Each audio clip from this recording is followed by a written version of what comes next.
si históricamente no hubiera constituido la familia en la manera en que se lo hace. Cuando nosotros hablamos de la familia típica, la familia nuclear, uno piensa, bueno, eso existió siempre, ¿no? De hecho, cuando no sé, vemos un dibujito de los cavernícolas, no sé, los picapiedras, te muestran a diferentes familias. Es todo el armado occidental de la modernidad, pero trasladado a, no sé, 10.000 años atrás, ¿no? Entonces te muestran todo el armado, ¿no? Familiar, papá, mamá, los hijos, el varoncito, la nenita, bueno, todo eso que sería la familia ideal, la familia nuclear se llama, tiene 200 años. Tiene 200 años de existencia eso. Ese armado así, fijo, y que sea masivo, ¿no? Entonces, ¿qué pasa? En términos históricos, teníamos la creación de los estados-nación, la creación de las grandes ciudades, la burguesía como nuevo sujeto político, muy importante ya, podríamos decir, esa clase media que empieza a surgir. Bueno, empieza también a la par de todo eso, toda una moralidad, que nosotros pensamos, bueno, la Edad Media era la oscura. No. Yo hice algunas materias en filo y teníamos una docente de historia de la filosofía de Edad Media, que decía siempre, no, la historia media podrá ser de todos los colores pastel, de todos los colores que vos quieras. Podrá ser azul, podrá ser gris, podrá ser naranja, amarillo, hay de todo en la Edad Media. Pero oscura no. O podemos decir también es oscura. Porque cuando nosotros hablamos de la Edad Media se nos viene la idea de la Inquisición, por ejemplo, ¿no? La Inquisición en realidad es del siglo XIV, fines de la Edad Media, y se sostiene en principio de la modernidad. Entonces, cuando a veces pensamos, ¿no?, la moralidad de la Edad Media, ojo, porque es también la tradición que nos llega ahora. De hecho, no sé, les recomiendo a quien le interese el cine, toda una cantidad de películas súper interesantes. Hay una, se llama La Armada Brancaleone, ¿no?, de que se llama del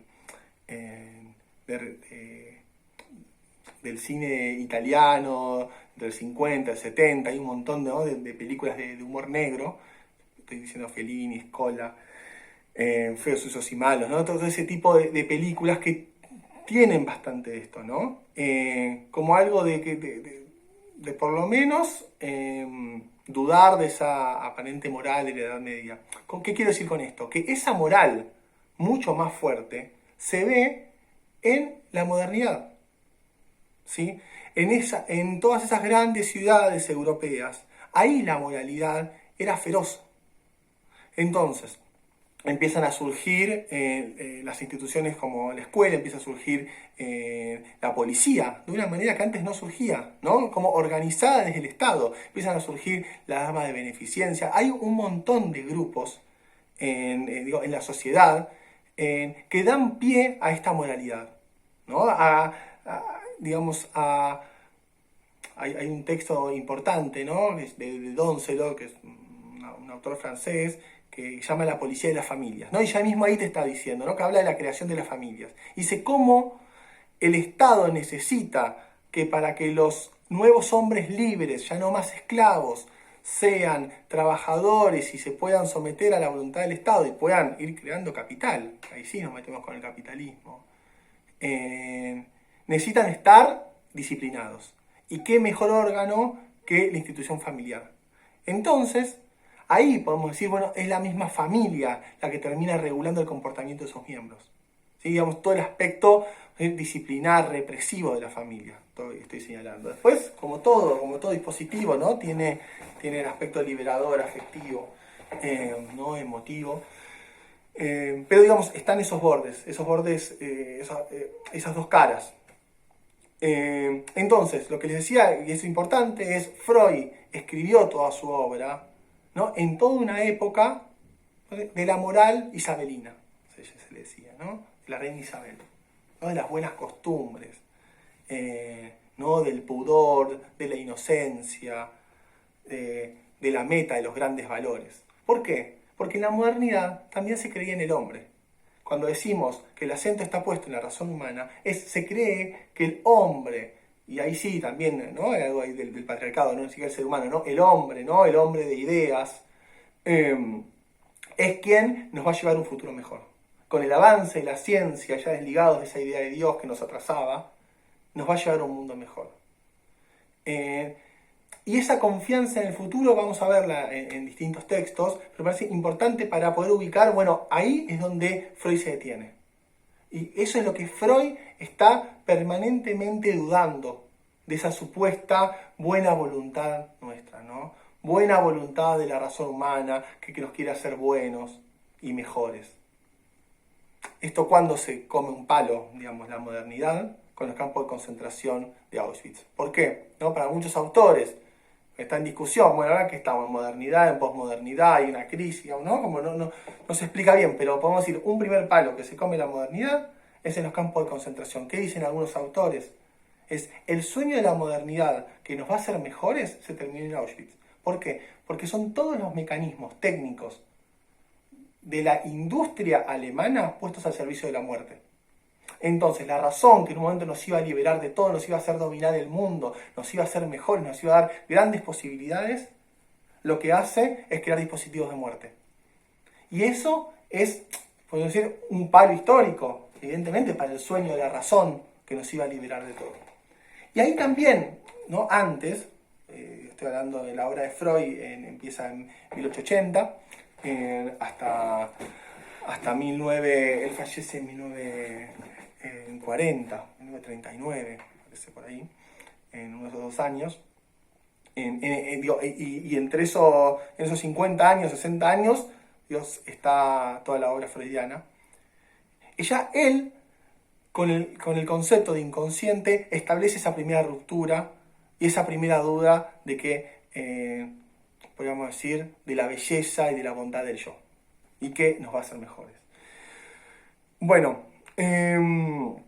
ahí me parece interesante, otra vez lo decíamos así, que la única regla, cuando ustedes van a terapia, van a terapia psicoanalítica, el psicoanalista lo que les va a decir es, bueno, hable, no sé qué lo trae acá, hable, no podríamos hacer algunas preguntas nosotros, pero en general es hable. ¿Y por qué? Porque creemos que en el azar, en las derivas de donde va a venir, de lo que el yo tiene para decir, en algún momento se va a filtrar algo del inconsciente. Entonces, la única regla psicoanalítica era la asociación libre. Entonces, la única regla para Freud era, usted hable de lo que le parezca, aunque le resulte contradictorio, aunque le resulte tonto, aunque le resulte que sea intrascendente. Se me ocurrió esto, pero no, lo voy a callar porque es una boludez. Bueno, para Freud, en esa boludez, en esa oscuridad, en esa contradicción, estaba la verdad. Y eso es todo una transformación, eso es toda una ruptura epistemológica respecto de lo que se venía dando, que la verdad está en la exactitud, en las ideas claras y distintas a modo de Descartes, o en la exactitud del dispositivo. Entonces ya ahí, si se quiere, para el psicoanálisis, el órgano principal del laburo, para nosotros, es la escucha, son las orejas. O sea, ya no interesa tanto lo que vemos, ¿sí? Es lo que escuchamos. ¿Por qué? Porque se confía que más que la verdad está en el pensamiento del hombre, vamos a decir, la verdad está en las palabras. En el primer momento, la verdad está en las palabras, ¿no? La otra vez una compañera de ustedes decía de Talking Cure, ¿no? que escuchaba, ¿no? Que era la cura a través de las palabras, lo que posibilitó Freud. Entonces, en esas palabras contradictorias, en esas palabras que son inútiles, en esas palabras que son tontas, en esas palabras que dan vergüenza, es donde para Freud podíamos encontrar la verdad del inconsciente. Cómo él va haciendo todo este descubrimiento, esta invención del inconsciente, es a partir de esas primeras pacientes histéricas, ¿sí? Mujeres histéricas que tenían síntomas en el cuerpo, por ejemplo parálisis, determinadas parálisis en el brazo.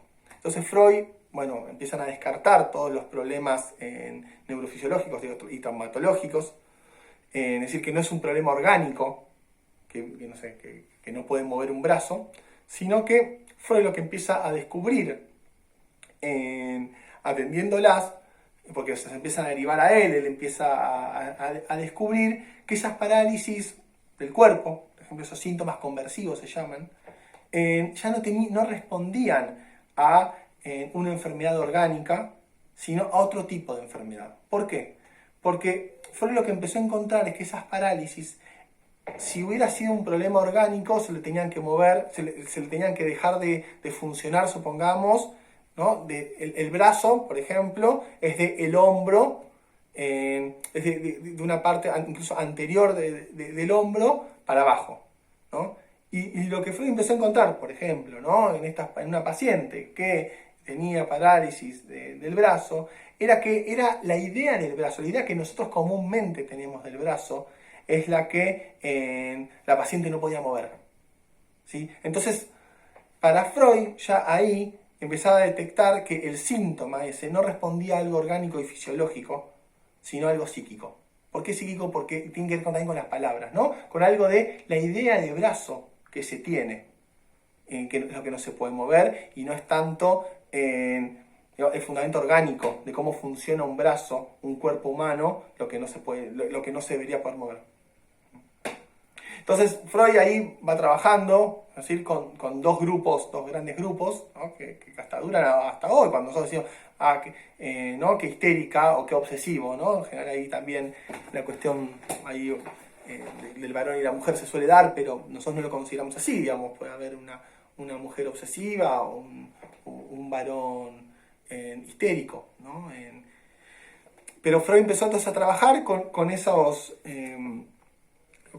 dos tipos de neurosis, se llama. Entonces, ya sea mujeres en general que presentaban algún problema, síntoma corporal, ya sea desmayos, asmas, de repente se les iba la voz, de repente no podían mover alguna parte del cuerpo. Y después, en los pacientes obsesivos, mujeres, varones, que el síntoma del obsesivo general, del sujeto obsesivo, es el pensamiento, ¿no? Es que piensa obsesivamente en determinadas cosas que después no hace, que duda de todo, ¿sí? Que tiene que ir a chequear a ver si se apagó la llave del gas un montón de veces antes de salir de la casa, ¿no? Que no sabe si cerró la puerta o no, entonces tiene que ir a corroborarlo. Bueno, son todos un montón de actos también obsesivos, ¿no? Entonces, Freud empieza a detectar que hay un montón, y cuando son severos, podemos decir, te interrumpen tu producción, ¿no? Tu productividad normal, ¿no? Si uno, no sé, tiene que trabajar de algo y ustedes tienen que escribir, tienen que armar la escena para la materia y para poder recibirse, y si tienen parálisis de un brazo, se va a complicar. Entonces, podemos decir, bueno, todos esos síntomas que interrumpen no sé, la normalidad, entre muchas comillas. Después el psicoanálisis va a criticar siempre la idea de normalidad. Entonces, Freud empezó a tratar a esas personas. Y después él trabaja con la interpretación de los sueños, que es un texto muy importante, de 1899. Es un libro, ese ya no es un artículo. Y ahí es interesante ese salto porque él empieza ya a hablar que el inconsciente, entonces él decía, bueno, que todas estas problemáticas, recapitulo un poquito, estos síntomas, ya sea el síntoma de ir a cerrar la llave del gas un montón de veces, el síntoma de una parálisis del brazo, no respondían a una situación determinada para la persona, sino que vía recuerdo asociativo había alguna escena traumática que la persona estaba reprimiendo y que por eso terminaba produciendo esos síntomas. Entonces, para Freud, la reflexión era lo siguiente, que después le empezó a agregar que esa escena que estaba reprimiendo en general era infantil y era sexual, ¿sí? Entonces, para Freud el mecanismo era el siguiente. Hay una escena traumática que invade al yo, que molesta al yo, que es angustiante. Entonces, el yo, para poder, podemos decir, vivir tranquilo, reprime. Vía esa represión, no es una represión eficaz, la represión nunca es eficaz. Después lo vamos a ver bien eso. La represión nunca es feliz. No hay represiones felices. Cuando se reprime, sale por otro lado. ¿Vieron? Cuando uno dice, bueno, estás tapando algo, sale por otro lado. Bueno, la forma en que sale es con síntomas que parece que no tienen nada que ver con eso que está reprimiendo. Pero Freud, vía la palabra, vía esa cura a través de la palabra, empezó a encontrar nexos asociativos entre ese síntoma que le ocurría y esa escena reprimida, ¿sí? Entonces, eso, digo, para ir pensando, entonces decía, bueno, eso reprimido, eso que está reprimido, se tuvo que ir a algún lugar, porque sigue teniendo efectos. ¿A dónde se fue? Vamos a decir, al inconsciente. Esas escenas reprimidas son inconscientes. Ahí es donde él surge que todo un estatuto al inconsciente. Ya el inconsciente no va a ser lo irracional. Esto es muy importante en la ruptura epistemológica. El inconsciente va a tener leyes determinadas. No va a ser lo racional oscuro, en el sentido de lo inaccesible, sino que Freud dice, no, el inconsciente funciona de determinada manera. En la interpretación de los sueños, él también busca una lógica de los sueños. Podemos decir, no es que todos los sueños tienen su explicación inconsciente, capaz Freud diría que sí. O podemos decir, no todos los fallidos del lenguaje tienen, a veces uno se equivoca, no sé, y no responde a alguna cuestión inconsciente. Pero Freud empezó a detectar que un montón de fallidos del lenguaje, yo quería decir una cosa y dije otra, respondían también al inconsciente. Podemos decir, donde fracasa el lenguaje, donde el yo ya no sabe bien lo que dice, ya no sabe bien lo que es que estamos en el terreno del inconsciente. Y Freud empieza a decir, empieza a postular, que todas esas, todo ese inconsciente, todo ese entramado inconsciente es lo que le da potencialidad, le da vitalidad a... Es el fundamento de las cosas, el fundamento de las palabras, de lo que hacemos. Ya no va a estar entonces en lo que el yo cree que es, en estas ideas claras y distintas, sino que para Freud eso va a ser un momento posterior, ¿no? De represión incluso necesaria, de postulación de ideas necesario, pero en un momento posterior. Entonces Freud va a decir que en el fundamento, es decir, el fundamento sería en el origen de las cosas, lo que pesa más que el yo y la voluntad del yo, es aquello que el yo desconoce, lo que desconocemos, lo que no sabemos, donde tropezamos, donde por qué me pasa lo mismo una y otra vez, por qué elijo tipos de siempre así, por qué elijo minas siempre así. Bueno, esa cosa, ¿no? De la repetición y de que no podemos dar cuenta de qué es, Freud dice que ese es el inconsciente. ¿Sí? Yo, obviamente, resumiendo bastante, y capaz siendo un poco infiel a Freud, pero para que se entienda que va por ahí. Entonces, en interpretación de los sueños, en los sueños él dice que todos los sueños responden a una lógica, que funcionan de determinada manera. Es decir, que Freud empieza a crear leyes, esto es muy importante, empieza a postular leyes para el funcionamiento del inconsciente, no es que es totalmente arbitrario. Entonces él dice, por ejemplo, ¿no? En el inconsciente no hay negación, es pura afirmación. Después dice, en el inconsciente no hay temporalidad. Eso es interesante, ¿no? Como algunos sueños, digo, ¿no? que parecen como lejanos, nos angustian, incluso a veces uno puede soñar se da hace un montón de años, que parece algo que uno tiene súper sepultado y superado, y sin embargo, con una actualidad increíble, ¿no? Es como, entonces Freud dice, bueno, hay algunas leyes, ¿no? Entonces, después vamos a trabajar mejor, ¿no? de estas leyes, pero es para adelantarles que tiene todo un funcionamiento propio, ¿no? Cuando ahí vayan a encontrar alguna cuestión habla de lo simbólico, ahí Imbriano, también ahí está trabajando con la idea de Lacan, de significante, que después también lo vamos a trabajar mejor. No se embrollen mucho con eso, pero sí es importante poder entender que esa nueva lógica que encontró Freud ya no responde tanto a la exactitud, para el conocimiento de las cosas, sino que la verdad va a estar dada en las palabras. Es decir, que las palabras mismas, las que están hechos los fallidos, los sueños, pues los sueños están hechos de palabras. Las imágenes para Freud son metáforas de palabras. Todos esos fenómenos inconscientes, los chistes también para Freud van a tener que ver con el inconsciente. Los síntomas, ¿no? Lo que yo pienso todo el tiempo y no puedo dejar de pensar, en esta idea de brazo que yo les decía, todos los síntomas también están hechos de palabras. Entonces Freud va a decir, bueno, la verdad está hecha de palabras, y no cualquier palabra. Son palabras que implican al sujeto. No todas las palabras nos importan. No todas las palabras nos impactan, o nos perturban o nos hacen desear. ¿Sí? Podemos decir que aquellas palabras que están implicadas, que nos implican a nosotros como en nuestra experiencia subjetiva, son significantes. Son lo que después vamos a trabajar como significantes. Bueno, eso sería una introducción de esto. Estamos conversando.